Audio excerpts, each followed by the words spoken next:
A work in progress. You should be on page 493.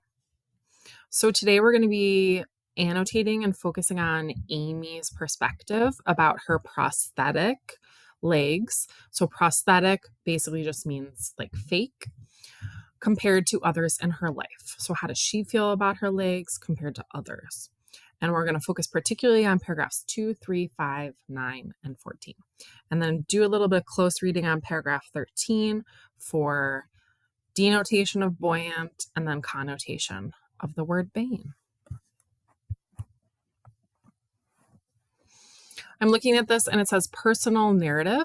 So she wrote this, and it's not an autobiography because it's just kind of her thoughts about her upbringing and what it was like growing up with prosthetic legs. So, as I was just saying, a prosthetic is an artificial substitute for a missing body part. Over the past few decades, prosthetic technology has advanced greatly. Modern prosthetics can often fully replace the function of a missing limb due to the invention of lighter materials and more sophisticated designs. So, 2 weeks ago, I was a bridesmaid, and the reception was actually here at the New York Public Library, and I will never forget this wedding. Yes, it was very beautiful, but more importantly, I survived the slick marble floors that are all over this building. Tile and marble floors are public enemy number one to a stiletto loving girl like me. And I had 5-inch heels on that night. Most people learn to walk in very high heels. They bend their ankle so that the ball of the foot touches the ground first. You have more stability. I don't have ankles, so I hit each step on the stiletto, which makes the possibility of the banana peel wipeout very likely. But given the choice between practicality and theatricality, I say go big or go home, man. Go down in flames if you're going to go. So I'm pausing here for just a moment because I've noticed so far she has a very casual tone while writing this.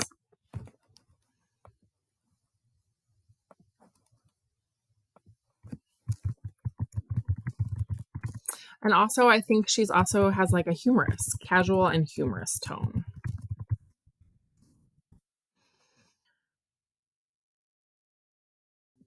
I'm thinking maybe that's how she tends to think about her legs in a humorous way, her prosthetics.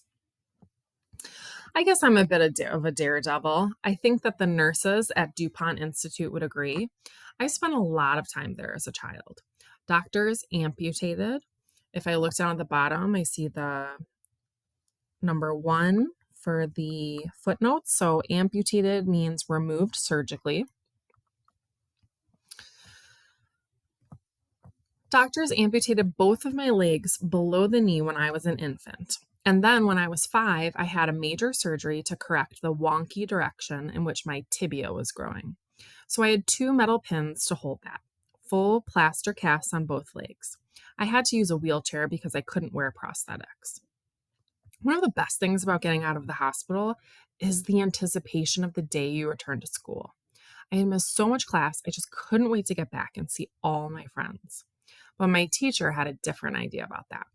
She tried to prevent me from returning to class because she said that in the condition I was inappropriate and that I would be a distraction to the other students, which of course I was, but not because of the casts and the wheelchair.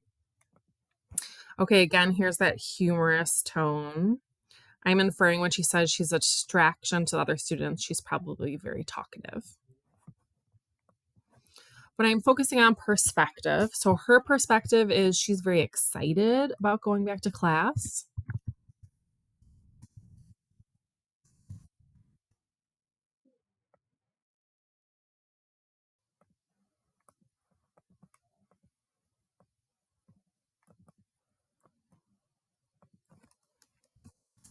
Her teacher, though, is not very excited about it. So I would say her teacher is kind of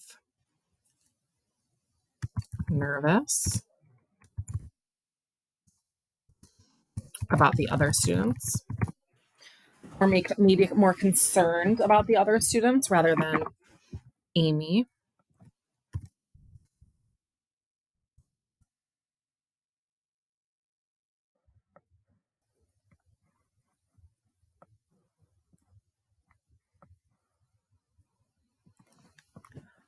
Clearly, she needed to make my difference invisible because she wanted to control her environment and make it fit into her idea of what normal looked like. And it would have been a lot easier for me to fit into what normal looked like. I know I wanted that back then. But instead, I had these wooden legs with a rubber foot that the toes broke off of. And they were held on with a big bolt that rusted out because I swam in the wooden legs. You're not supposed to swim in wooden legs because, the wood rots out. So there I was in second grade music class doing the twist, and mid-twist, I hear this makes loud cracking sound. And I'm on the floor, and the lower half of my left leg is in splinters across the room. The teacher faints on the piano, and the kids are screaming. And all I'm thinking is, my parents are going to kill me. I broke my leg. Okay, I'm going back to perspective. So she said it would have been a lot easier for her to fit into what normal looked like, and she wanted that back then. So she wants to be like all the other kids.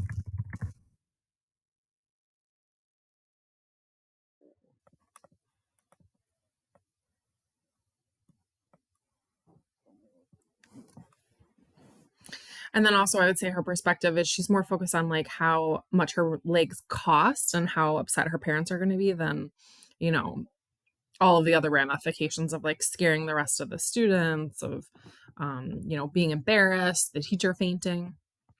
It's a mess. But then a few years later, my prosthetist tells me, Amy, we got waterproof legs for you. No more rusty bolts. This is a revelation, right? This is going to change my life. I was so excited to get these legs until I saw them. They were made of polypropylene, which is that white plastic milk jug material. And when I say white, I'm not talking about skin color. I'm talking about the color white. The skin color was the rubber foam foot painted Caucasian, which is the nastiest shade of nuclear peach that you've ever seen in your life. It has nothing to do with any human skin tone on the planet. And these legs were so good at being waterproof that they were buoyant. So when I'd go off the high dive, I'd go down and come straight back up, feet first. They were the bane of my existence. Okay, so first I'm going to use context clues to figure out what buoyant means. So she said they were so good at being waterproof that they were buoyant. When she'd jump off the high dive, she'd go up and straight up. So I'm thinking that these probably float because they kind of like pull her up to the top. So I'm thinking that buoyant means that they're able to float.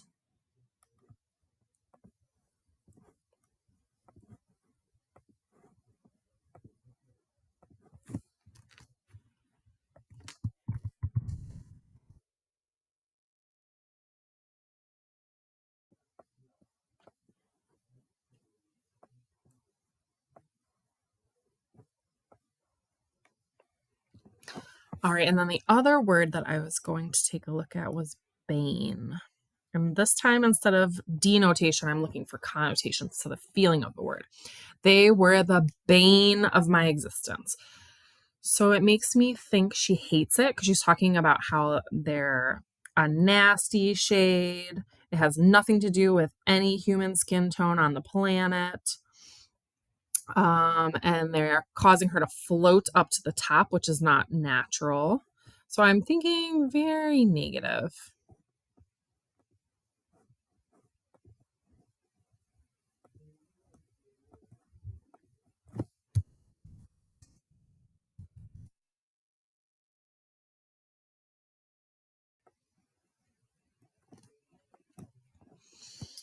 And I'm actually going to go back a page because I remembered something else that I wanted to talk about as far as her perspective goes.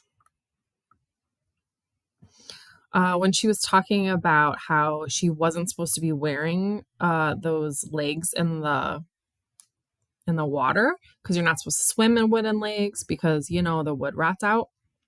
So again, that kind of goes back to she wants to be like all the other kids, but I also think shows that she's not going to let her prosthetics stop her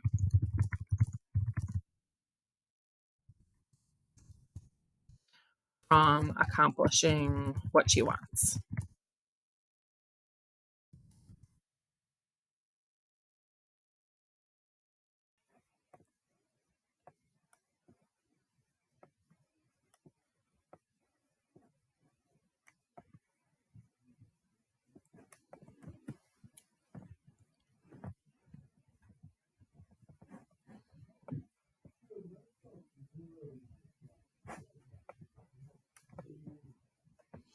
All right, so now we're at paragraph 14.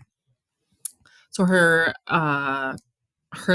prosthetic legs are able to float. They're the bane of her existence. She hates them. So also I would say her perspective of this is that she is not a fan of the fakeness of the look of her prosthetics. But then we're at the Jersey Shore one summer. By the time we get there, there's 300 yards of towels between me and the sea. And I know this is where I first honed my ability to run really fast. I was the white flash. I didn't want to feel hundreds of pairs of eyes staring at me. And so I'd get myself into the ocean, and I was a good swimmer, but no amount of swimming technique can control buoyant legs. Oh, I'm thinking about how hard it would be to swim with legs that are constantly like pulling you up. So at some point, I get caught in a rip current and I'm migrating from my vantage point of where I could see my parents' towel. And I'm taking in water and I'm fighting, fighting, fighting. And all I could think to do was pop off these legs and put one under each armpit with the peach feet sticking up and just bob, thinking, someone's got to find me.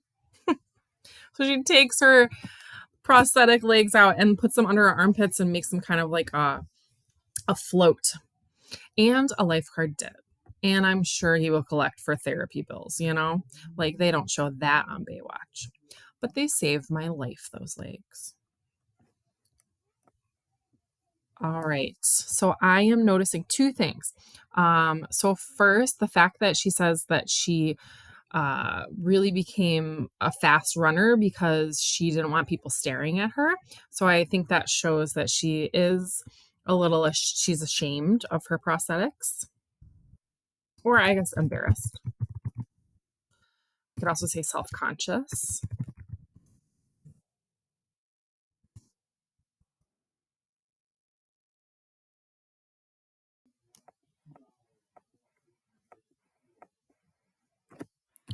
Okay.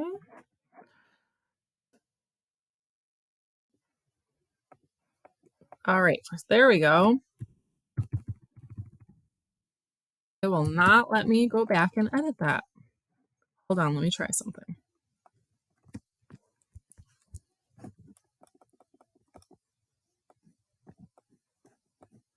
Okay. It's definitely not liking me. Oh, there we go. Okay. And I misspelled embarrassed. There we go. Embarrassed, self conscious of her prosthetic legs. However, later on, when she is kind of like almost drowning because of this rip current, she finds gratitude for her prosthetic legs because she says that they pretty much saved her.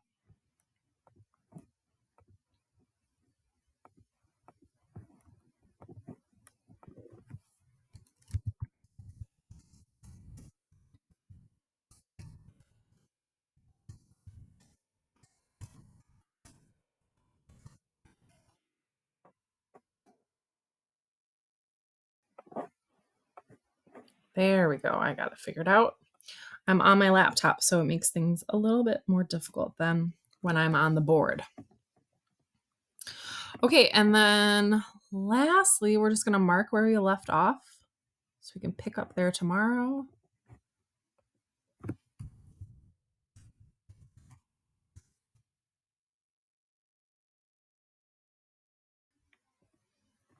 All right, keep following actually, almost forgot. We're going to go back to the slides.